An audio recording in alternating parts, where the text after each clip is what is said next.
In paragraph 12, what he's saying is, in psychological terms, we have common instincts of ideation and action across the whole human species, all based on unconscious archetypal patterns.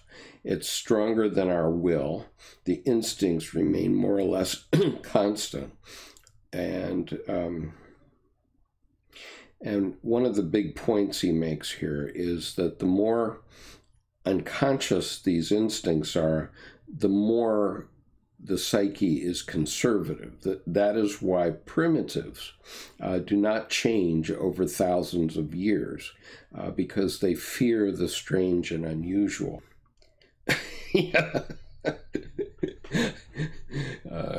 I'm not going to repeat that with the word in it for the video, but if people can see the chat, they can read it for themselves. But anyway, there's a famous Buddhist story where the famous Buddhist story is that there's a frog that lives in a mud puddle, and an older frog comes by and he says, you know, we ought to go hop over here and see the pond. And the young frog says, well, you know, this one seems pretty good. I'm going to stay here. And the older frog says, no, come on and see the pond.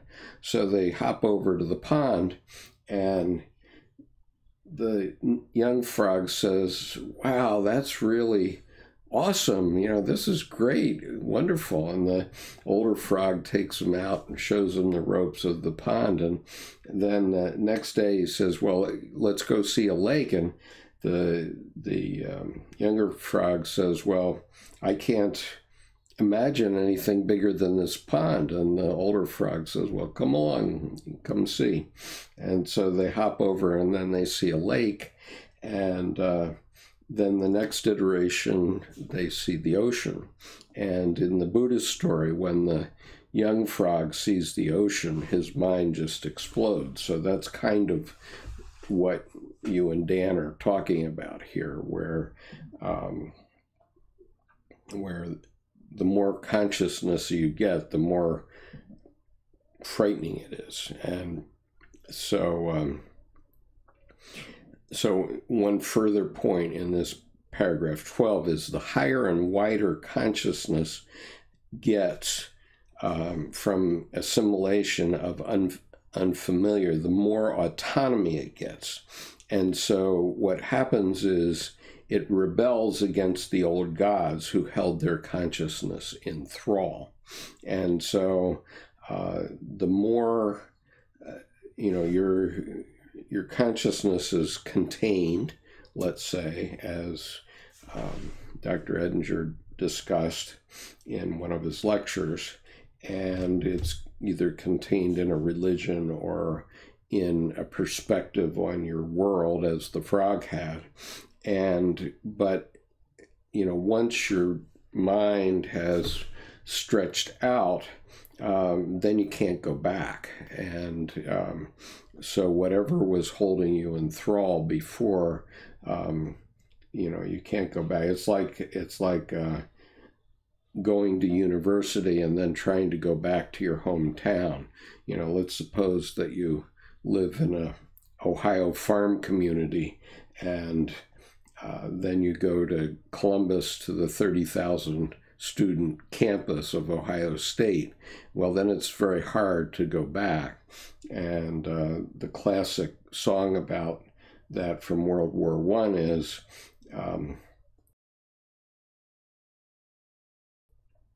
how are you going to keep them down on the farm after they've seen Paris? And, that's very much what we're talking about here, that, you have a different perspective and things will change. And of course, the fact that our young men went to war and did end up seeing places like Paris and Rome and London, etc., did cause them to come back and change the face of America in the 20th century. They certainly did.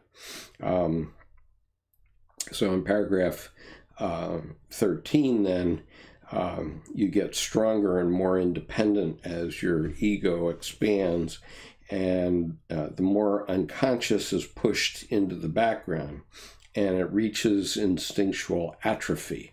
And so it gives you freedom, but it has a tendency toward hubris, so it can also get you knocked down. And, you know, obviously that's not particularly good. And so what Dr. Edinger emphasizes in one of the two lectures is that you're between this rock and a hard place, and on one side is hubris and inflation, and the other side is the rocks. And you know, it's the classic in the classic story of Ulysses. It's Scylla and Charybdis, going between Scylla and Charybdis. You have to go right down the middle, because if you go too far one side or too far the other side, you're going to go on the rocks. Because if you're too prideful, then you're going to come down. And if you don't have enough self-esteem and ego, then you're going to come down because of depression, or you're already down, but you won't be able to get up. And so what happens is the collapse of people with weaker ego, members of the society. So what Dr. Jung mentions is that Yang starts to turn into yin at 12 o'clock noon. And so this is a cycle that's always going on. You can't escape it. And we've pushed things very far on the logos side in Christian societies for the last 2,000 years, and that's starting to be problematic. Or not starting to be, it's been problematic for 150 years. Okay, paragraph 14. Psychologists see these movements in life. For example, the successful businessman becomes like a querulous old woman, and this destroys him. Somebody who's extremely successful has made great successes. Suddenly he becomes embittered and doesn't live well after that. A one-sided exaggeration leads to yin, and that's the reaction from the unconscious pulling you down, actually. And so if you believe where there's a will, there's a way, that's what the Third Reich believed. Okay, that's the point that Dr. Jung makes about the Third Reich, that they believe where there's a will, there's a way, and so they thought that they could take over the world, and others have different ideas about that. And so what happened is all the crockery got broken, and it can happen again to us. In fact, it's 8 minutes after 9, so I don't know if our minute is up yet. So anyway,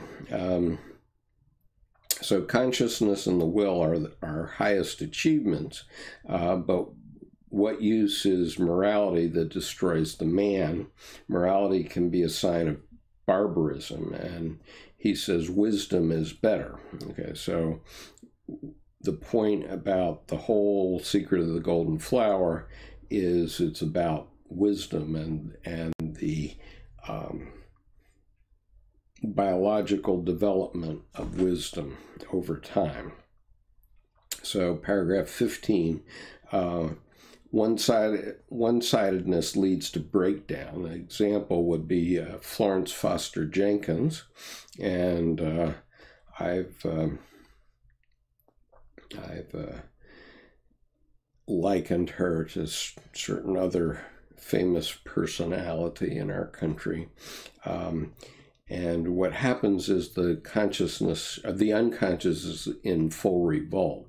And so I don't know if you've seen the movie, but I'll just give you a quick précis on it. Florence Foster Jenkins was an heiress who had lots and lots of money. She had plenty of money. And so what she would do is she liked the opera and she wanted to sing opera. So every year she would hold a sort of like a talent show at the Waldorf Astoria for all her rich friends. And because she was a big patron of the Metropolitan Opera, everybody would go, and when she sang, they'd clap very much. And this got to be a bigger and bigger deal. And so actually you can find on Wikipedia, if you find Florence Foster Jenkins, you can find a picture of her singing opera in her living room, and you can see the pained faces, pained look on people's faces as she's doing that. And so what happens is her husband ultimately hires the town hall, Carnegie Hall, for a performance. And she's like 70 years old at this point, and she gets herself all worked up to do this performance of opera singing, and her husband has to pay soldiers and sailors to come to the Carnegie Hall to hear her sing. And they've just come back from the war. They're not, they're pretty rough guys. They don't have any women with them. They've just come back from World War II. So they're pretty rough in their response to her. And, in the end, she discovers what the actual reviews are of her performance. And when that happens, she dies. It's unclear whether she died immediately the next day or very shortly after that, but she simply couldn't take it.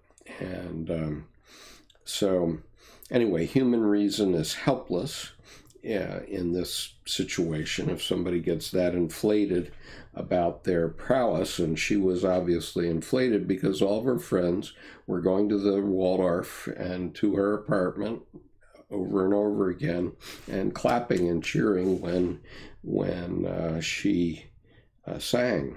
And ironically, the Met now says that the most popular recording from their gift shop is her performance at Carnegie Hall.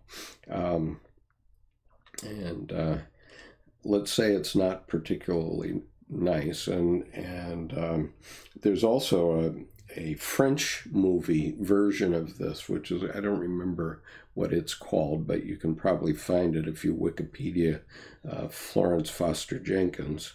You can find the French version. I've watched both of them, and the American one that has Meryl Streep playing Florence Foster Jenkins is really terrific. So anyway, but that shows that one-sidedness can lead to breakdown. If somebody pumps up your ego way beyond where it should be, then you can have a problem. And Dr. Jung's point is that the Chinese never separated yay and nay so far. They stayed in the original proximity. And so they were freer from the opposites. And this is also true among the Indians with their ideas of nirvana. And the point is that the instinctual layer and the spiritual layer never got so far separated as they are here in the West.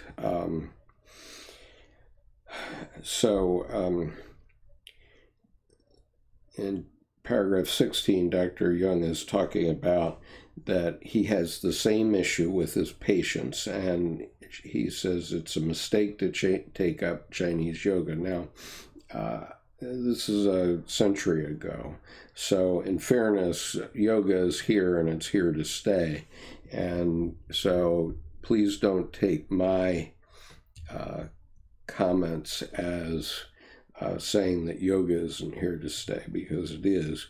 And But Dr. Jung's position at the time, with very little knowledge about the East, was that it would strengthen the European side of the will against the unconscious, and it would cause an intensified neurosis.